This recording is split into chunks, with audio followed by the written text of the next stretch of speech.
praiseforwarwear.com. Welcome back. How are you? Well, the last time we were here, we dealt with understanding fear. What are you afraid of? What are you still afraid of? And don't lie. What are you afraid of? Right? I always say to people, what you're afraid of is also afraid of you. And that once you have knowledge and illumination, so every time I'm afraid of something, I go research on it and I always come out better. So you don't want to live your life because fear has got agents. Is a business. There are people who are the CEO of fear factories. Their job is to strike fear into you because the more they make you afraid, the more they can present themselves as a solution to your problem. Especially, you find them in politics, you find them, I mean, they call it propaganda, you find them in religious circles, where in the bid to deliver you, you end up having a lot of fear and a lot of trauma in you. So today we're going to be looking at how to overcome fear, how to overcome your fear. Now, there are 7 things that I'm going to be talking about. And the first thing you want to do in overcoming your fear, whatever it is you want to identify your fear, right? A lot of us never identify or isolate. So it's as simple as I am afraid of what? Maybe I'm afraid of death.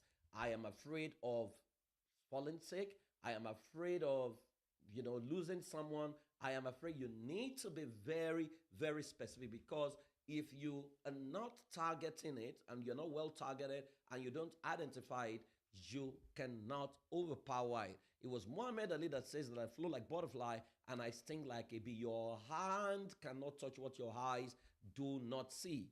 You need to clearly articulate your fear. So what are you afraid of? That is number one. And number two is you need to acknowledge your fear and why. You need to figure out, why are you afraid of what you're afraid of? So the statement is going to be, I'm afraid of being broke because my parents were broke. You want to check, when was the first time you felt this fear, right? Because you were not born with it. You interpreted something that got stuck in your brain or was represented in your unconscious mind as the outcome that you're dealing with. So you want to acknowledge your fear and where it came from. When was the first time you noticed it? What happened at that point in time that led to it? So you want to write out, I am afraid of being sick because I lost my parents to sickness, or I lost my dad to sickness, or something like that. So you want to write that down right now. And that takes me to number three. And number three, literally, is you need to change the meaning into something empowering. You want to change the meaning into something empowering.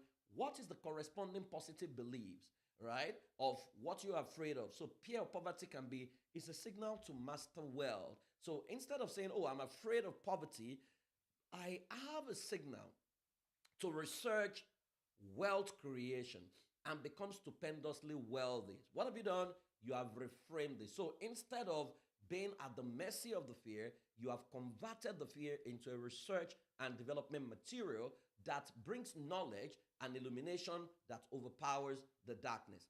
Right? Did you get that? So you want to reframe your fear right now? What does it become? And that takes me to number four. Now, in number four, you want to leverage on past successes to get confident about what you're afraid of and go do it. So here, you want to ask yourself, what were those things that you were afraid of? So can you close your eyes, go back in time to a time that you felt very afraid and you overcame that fear, right? What did you do? What did you hear? Can you go back to a time in your life that you felt so powerful? Who were you with?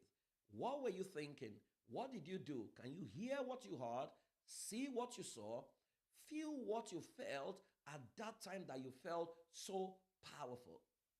Can you go back in time to a time you failed something at something and then you mastered it later?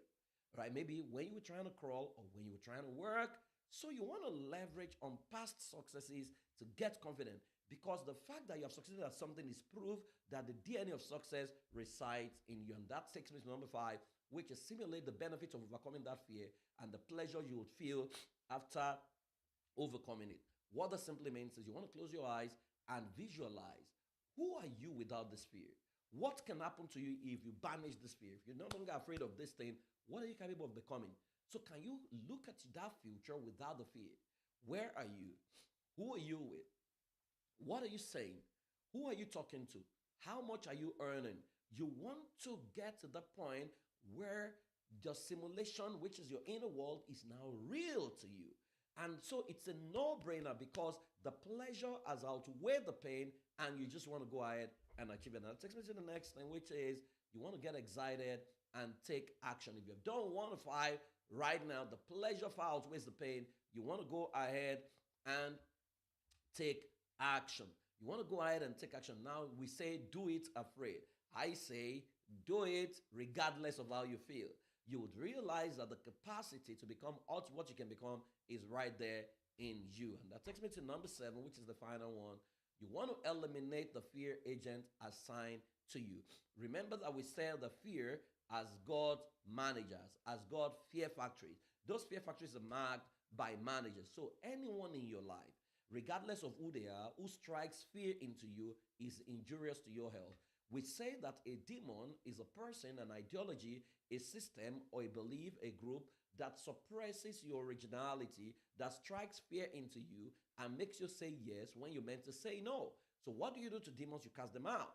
So you do not want to be emotional about someone who brings fear into your life, whether in form of religion, in form of politics, in form of content creation, anything at all that doesn't speak to your magnificence, and all it does is it strikes fear into you. You want to overpower them. So the perpetrators, and of that dastardly act that keeps you in bondage, you want to get rid of them. And the ones who perpetuate whatever you're dealing with, you don't want their sound around you, because life is about energy, vibration, and frequency. So you want to create the sound around you to be sounds of empowerment, sounds of affirmation. You want to ensure that that's what you listen to regularly.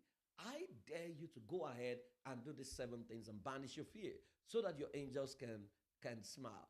I tell you, there is nothing in life that you can't overcome. It's your attitude and your interpretation of what is said to you that is messing you up. You reframe it and then go ahead with confidence, because you're going to overcome this once and for all. I celebrate you. Remember that your fear is only hidden in your ignorance. So embrace knowledge, reframe it, research it, master it, and become all you have to become. I celebrate you, and I can't wait to hear your testimony. So get excited and go take action. Have a fantastic, fantastic day. Bye bye.